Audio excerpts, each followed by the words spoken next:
O ano de 1189 marcou o fim de uma era e o início de uma das disputas sucessórias mais dramaticamente violentas da história medieval europeia, quando a morte de Henrique II desencadeou uma luta fraternal implacável entre seus dois filhos sobreviventes que determinariam não apenas o futuro da Inglaterra, mas também o destino do vasto Império Plantageneta que se estendia da Escócia aos Pirineus. Ricardo Coração de Leão e João Sem Terra, irmãos unidos pelo sangue real mas divididos por ambições territoriais irreconciliáveis, se encontraram em uma competição mortal por terras, títulos e supremacia política que testaria não apenas suas habilidades militares individuais, mas também revelaria as fraquezas estruturais fundamentais de um sistema sucessório que dependia tanto da força das armas quanto da legitimidade dinástica.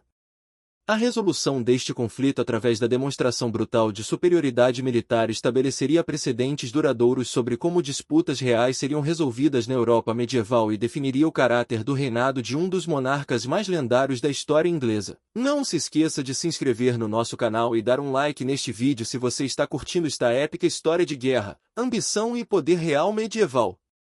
A situação política que levou a esta confrontação fraternal devastadora havia sido moldada por décadas de tensões familiares crescentes e rivalidades pessoais que haviam caracterizado os últimos anos turbulentos do reinado de Henrique II. O poderoso rei Plantageneta, cujo império territorial era maior e mais rico do que o próprio reino da França, havia passado seus últimos anos enfrentando rebeliões constantes de seus próprios filhos, cada um buscando garantir sua própria porção da herança imperial e estabelecer sua independência política dos controles paternos que consideravam excessivamente restritivos e politicamente limitadores. A morte de Henrique o Jovem Rei em 1183 e de Godofredo da Bretanha em 1186 havia deixado apenas Ricardo e João como herdeiros sobreviventes capazes de reivindicar porções significativas do Império Plantageneta, criando inevitavelmente as condições para uma competição direta e potencialmente catastrófica entre os dois irmãos restantes. Ricardo, conhecido já durante a vida de seu pai como um comandante militar excepcional e implacavelmente eficaz, havia passado a maior parte de sua vida adulta governando o Ducado da Aquitânia em nome de sua mãe, Leonor, desenvolvendo uma reputação formidável como guerreiro cruel mas competente que não tolerava oposição à sua autoridade e que havia demonstrado repetidamente sua disposição para usar força extrema para manter controle sobre territórios rebeldes. Suas campanhas na Aquitânia haviam sido caracterizadas por uma brutalidade calculada que aterrorizava seus inimigos mas também impressionava observadores contemporâneos com sua eficácia estratégica e tática.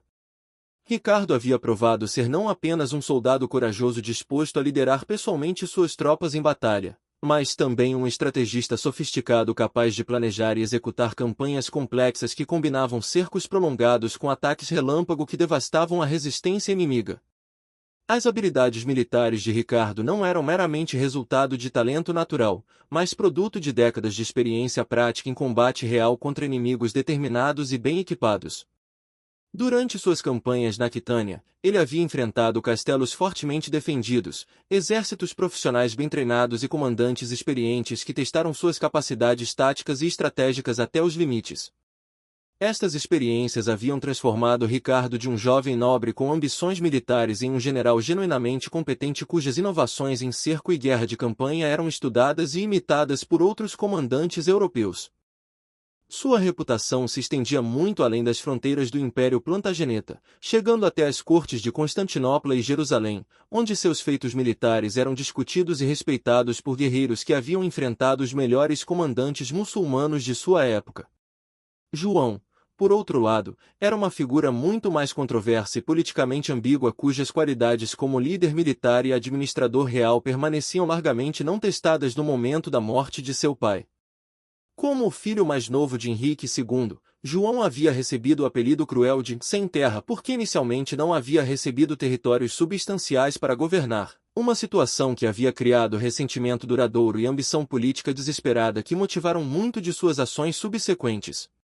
No entanto, durante os últimos anos da vida de Henrique II, João havia se tornado claramente o filho favorito do rei envelhecido, uma preferência que havia causado tensões significativas dentro da família real e que havia levado Henrique a contemplar arranjos sucessórios que poderiam ter dado a João precedência sobre seu irmão mais velho em certas questões territoriais importantes. A preferência de Henrique II por João não era baseada apenas em afeição paternal, mas também em uma avaliação pragmática das personalidades e capacidades de seus filhos sobreviventes. O rei havia observado que Ricardo, apesar de suas habilidades militares excepcionais, possuía um temperamento que o tornava adequado para a guerra, mas potencialmente problemático para a administração pacífica de territórios.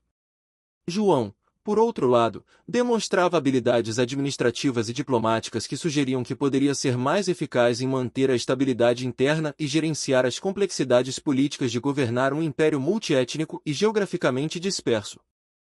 Esta avaliação paternal seria posteriormente contestada pelos eventos, mas no momento da morte de Henrique II, ela fornecia justificativa plausível para alterações nos arranjos sucessórios tradicionais.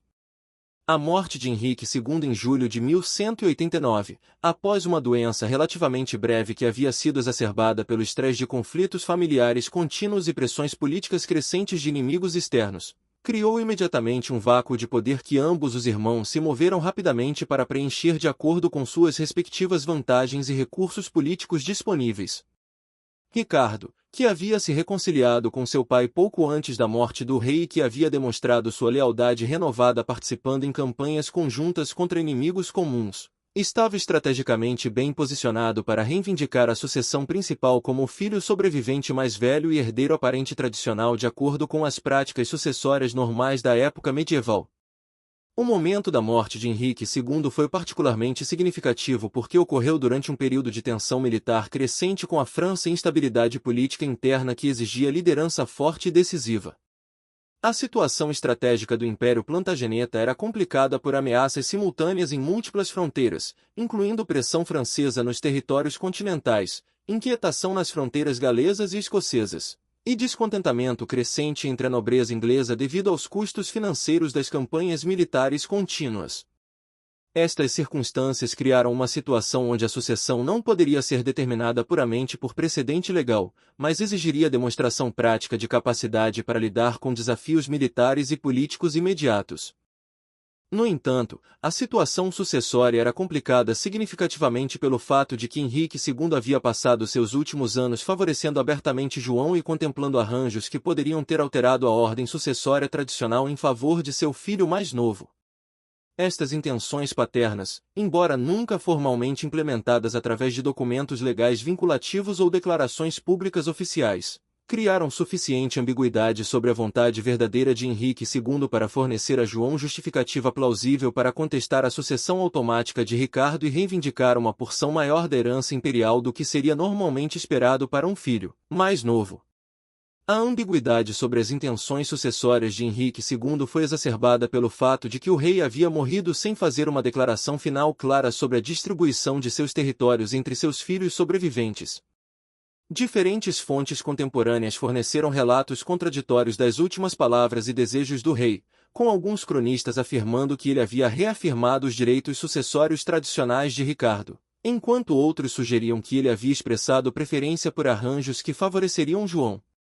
Esta incerteza documental criou oportunidades para interpretações conflitantes que ambos os irmãos poderiam explorar para justificar suas respectivas reivindicações territoriais. A disputa inicial entre os irmãos se concentrou principalmente em questões territoriais específicas relacionadas à distribuição das vastas propriedades plantagenetas, com Ricardo reivindicando direitos automáticos não apenas ao trono inglês mas também aos ducados continentais da Normandia, Anjou e Maine, enquanto João argumentava que deveria receber compensação territorial substancial para equilibrar a distribuição de poder dentro da família e reconhecer a preferência expressa de seu falecido pai por seus interesses e capacidades. Estas disputas territoriais não eram meramente questões de prestígio ou status simbólico, mas envolviam controle sobre recursos econômicos enormes, bases militares estratégicas e populações que poderiam fornecer tanto receitas fiscais quanto soldados para futuras campanhas militares. Os territórios em disputa incluíam algumas das regiões mais ricas e estrategicamente importantes da Europa medieval. A Normandia controlava as rotas comerciais entre a Inglaterra e o continente, gerando receitas substanciais através de taxas alfandegárias e comércio marítimo. Anjou era o coração histórico do poder plantageneta e possuía fortalezas que controlavam vales fluviais importantes e rotas terrestres. Maine fornecia uma zona tampão crucial contra a expansão francesa e continha cidades prósperas cujas receitas fiscais eram essenciais para financiar operações militares. O controle sobre estas regiões não determinaria apenas o equilíbrio de poder entre Ricardo e João, mas também influenciaria a capacidade do Império Plantageneta de resistir a pressões externas e manter sua posição dominante na política europeia. A resolução inicial desta disputa territorial pareceu favorecer uma abordagem diplomática quando Ricardo, demonstrando uma generosidade calculada que refletia tanto magnanimidade real quanto astúcia política pragmática, ofereceu a João compensação territorial substancial que incluía o condado de Mortain na Normandia, propriedades extensas na Inglaterra que gerariam receitas significativas, e até mesmo a promessa de consideração favorável para futuras concessões territoriais que poderiam expandir ainda mais os domínios de João. Esta generosidade aparente de Ricardo foi motivada não apenas por afeição fraternal genuína, mas também por cálculos estratégicos frios sobre a necessidade de garantir estabilidade interna antes de perseguir suas próprias ambições relacionadas à participação na Terceira Cruzada que estava sendo organizada em resposta à reconquista de Jerusalém por Saladino. As concessões territoriais que Ricardo ofereceu a João eram substanciais o suficiente para satisfazer a maioria dos irmãos mais novos em situações sucessórias similares, mas elas também refletiam uma compreensão sofisticada da psicologia política de João e uma tentativa de neutralizar suas ambições através de satisfação parcial de suas demandas. O condado de Mortain era particularmente valioso porque incluía portos importantes que controlavam comércio através do Canal da Mancha, enquanto as propriedades inglesas oferecidas incluíam terras agrícolas férteis e cidades prósperas que gerariam receitas substanciais. Estas concessões representaram um investimento significativo por parte de Ricardo na estabilidade de longo prazo de seu reino, demonstrando sua compreensão de que generosidade estratégica poderia ser mais eficaz do que coerção para manter lealdade familiar. No entanto, a estabilidade aparente criada por estes arranjos territoriais iniciais provou ser fundamentalmente ilusória e temporária, pois as ambições políticas subjacentes de João não foram satisfeitas por concessões que ele percebia como insuficientes e condescendentes. A decisão de Ricardo de participar na Terceira Cruzada, que exigiria sua ausência prolongada da Inglaterra e dos territórios continentais, criou uma oportunidade que João viu como ideal para desafiar os arranjos sucessórios estabelecidos e potencialmente alterar fundamentalmente o equilíbrio de poder dentro do Império Plantageneta através de ação política e, se necessário, militar. A perspectiva da ausência prolongada de Ricardo criou ansiedades legítimas entre a nobreza plantageneta sobre a estabilidade e segurança do império durante um período quando ameaças externas permaneciam significativas e quando a ausência do rei legítimo poderia encorajar aventurismo por parte de inimigos como o rei Filipe Augusto da França. Estas preocupações forneceram a João oportunidades para apresentar suas próprias ambições como serviço ao bem comum do reino, argumentando que sua presença contínua nos territórios plantagenetas forneceria estabilidade e liderança que a ausência de Ricardo ameaçava comprometer. A partida de Ricardo para a Terra Santa em 1190, marcando o início de uma ausência que duraria vários anos e que removeria efetivamente o rei legítimo da supervisão direta de seus territórios, forneceu a João a oportunidade que havia estado aguardando para implementar seus próprios planos políticos ambiciosos. Durante a ausência de Ricardo, João começou sistematicamente a construir uma base de poder independente na Inglaterra e nos territórios continentais, cultivando relacionamentos com nobres descontentes que estavam insatisfeitos com as políticas de Ricardo ou que viam vantagens potenciais em apoiar um pretendente alternativo ao poder plantageneta. As atividades políticas de João durante este período foram caracterizadas por sofisticação considerável e compreensão astuta das dinâmicas políticas que governavam a lealdade nobre no mundo medieval. Ele identificou nobres que haviam sido negligenciados ou penalizados pelas políticas de Ricardo, oferecendo-lhes promessas de maior influência e recompensas materiais em troca de apoio para suas próprias ambições. Simultaneamente, ele explorou tensões existentes entre diferentes facções da nobreza, posicionando-se como um líder capaz de reconciliar interesses conflitantes e fornecer estabilidade que a ausência de Ricardo havia comprometido. As atividades políticas de João durante este período incluíram não apenas a construção de alianças domésticas, mas também negociações secretas com inimigos externos do Império Plantageneta, particularmente o rei Filipe Augusto da França, que havia suas próprias razões para desejar a fragmentação ou enfraquecimento do poder plantageneta que constituía a principal ameaça aos interesses franceses na Europa Ocidental. Estas negociações representaram uma escalação séria nas ambições de João e demonstraram sua disposição para contemplar traição virtual contra seu próprio irmão e reino se isso pudesse servir aos seus objetivos políticos pessoais. As negociações entre João e Felipe Augusto revelaram a complexidade das considerações estratégicas que motivavam as ambições de João. O rei francês ofereceu apoio militar e diplomático para as reivindicações de João em troca de concessões territoriais que enfraqueceriam permanentemente o poder plantageneta no continente.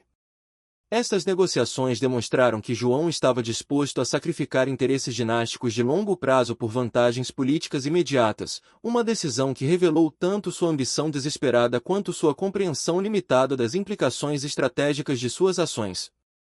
A crise sucessória atingiu seu ponto crítico quando notícias chegaram à Inglaterra de que Ricardo havia sido capturado e estava sendo mantido prisioneiro pelo Duque Leopoldo da Áustria durante sua jornada de retorno da Terra Santa, criando incerteza sobre se o rei legítimo alguma vez retornaria para reivindicar seu trono e territórios. João interpretou esta notícia como uma oportunidade definitiva para implementar seus planos de longa data e começou a agir abertamente como se Ricardo estivesse morto, reivindicando a autoridade real efetiva e começando a distribuir terras e títulos como se fosse o governante legítimo do Império Plantageneta. Esta usurpação de facto da autoridade real por João provocou resistência imediata e determinada de oficiais leais a Ricardo, particularmente Hubert Walter, o arcebispo de Canterbury, e William Marshall, um dos cavaleiros mais respeitados da época, que organizaram resistência política e militar às reivindicações de João e trabalharam ativamente para garantir o resgate e libertação de Ricardo. A resistência a João demonstrou que, apesar de suas ambições e manobrações políticas, ele não havia conseguido construir apoio suficiente entre a nobreza inglesa para sustentar uma usurpação bem-sucedida contra o rei legítimo. O retorno dramático de Ricardo à Inglaterra em março de 1194, após pagamento de um resgate enorme que havia exaurido o tesouro real mas que havia sido levantado através de taxação extraordinária e vendas forçadas de propriedades reais, marcou o fim efetivo das ambições imediatas de João e o início de um período de retribuição que demonstraria a determinação de Ricardo de manter sua autoridade contra desafios internos. Ricardo retornou não como um rei enfraquecido por suas experiências na Terra Santa e cativeiro subsequente, mas como um monarca determinado a reafirmar sua autoridade através de demonstrações de força que não deixariam dúvidas sobre quem controlava verdadeiramente o Império Plantageneta. A campanha militar que Ricardo lançou contra as fortalezas e territórios que João havia tentado usurpar durante sua ausência foi conduzida com a mesma brutalidade eficiente e determinação estratégica que havia caracterizado suas campanhas anteriores na Aquitânia e na Terra Santa. Ricardo demonstrou que suas habilidades militares não haviam sido diminuídas por suas experiências como cruzado, mas haviam sido refinadas e intensificadas pela experiência de campanha contra alguns dos comandantes militares mais sofisticados de sua época. Suas operações contra João foram caracterizadas por planejamento cuidadoso, execução rápida e uma disposição para usar força overwhelming que rapidamente restaurou o controle real sobre territórios contestados. A reconquista militar de territórios que João havia tentado usurpar não foi meramente uma questão de recuperar propriedades perdidas, mas uma demonstração política calculada destinada a estabelecer definitivamente que desafios à autoridade real legítima seriam enfrentados com força implacável e punição severa. Ricardo compreendeu que permitir que a rebelião de João passasse sem consequências sérias encorajaria futuras revoltas e minaria permanentemente a credibilidade de sua própria autoridade real. A campanha contra João foi, portanto, tanto uma operação militar quanto uma declaração política sobre a natureza da autoridade real e os custos de desafiá-la. A superioridade militar demonstrada por Ricardo durante esta campanha confirmou definitivamente sua posição como líder militar preeminente de sua geração e estabeleceu sua reputação como um rei que não apenas possuía legitimidade dinástica tradicional, mas também a competência militar necessária para defender e manter esta legitimidade contra todos os desafiantes potenciais. Suas vitórias contra João não foram meramente sucessos táticos, mas demonstrações estratégicas de superioridade que estabeleceram precedentes importantes sobre como disputas sucessórias seriam resolvidas no mundo medieval. O resultado final desta confrontação fraternal foi uma confirmação dramática do princípio de que, na sociedade medieval, legitimidade dinástica deveria ser apoiada por competência militar demonstrada para ser politicamente efetiva. Ricardo havia provado através de conquista militar que possuía não apenas direitos legais ao trono Plantageneta, mas também as habilidades práticas necessárias para manter e defender estes direitos contra desafios internos e externos. Esta demonstração de superioridade militar se tornou uma parte fundamental da lenda de Ricardo Coração de Leão e contribuiu para sua reputação duradoura como um dos grandes reis guerreiros da história europeia. A reconciliação eventual entre Ricardo e João, embora politicamente necessária para manter unidade dinástica, não eliminou completamente as tensões subjacentes que haviam motivado o conflito original. João reteve ambições políticas que seriam revividas após a morte prematura de Ricardo em 1199, quando ele finalmente conseguiu reivindicar o trono inglês em circunstâncias que novamente envolveriam disputas sucessórias controversas e competição com outros pretendentes potenciais, incluindo Arthur da Bretanha. A luta entre Ricardo e João após a morte de Henrique II permanece como um dos exemplos mais dramáticos de como disputas sucessórias medievais poderiam ser resolvidas através de demonstrações de força militar que estabeleciam definitivamente tanto legitimidade legal quanto competência prática para governar.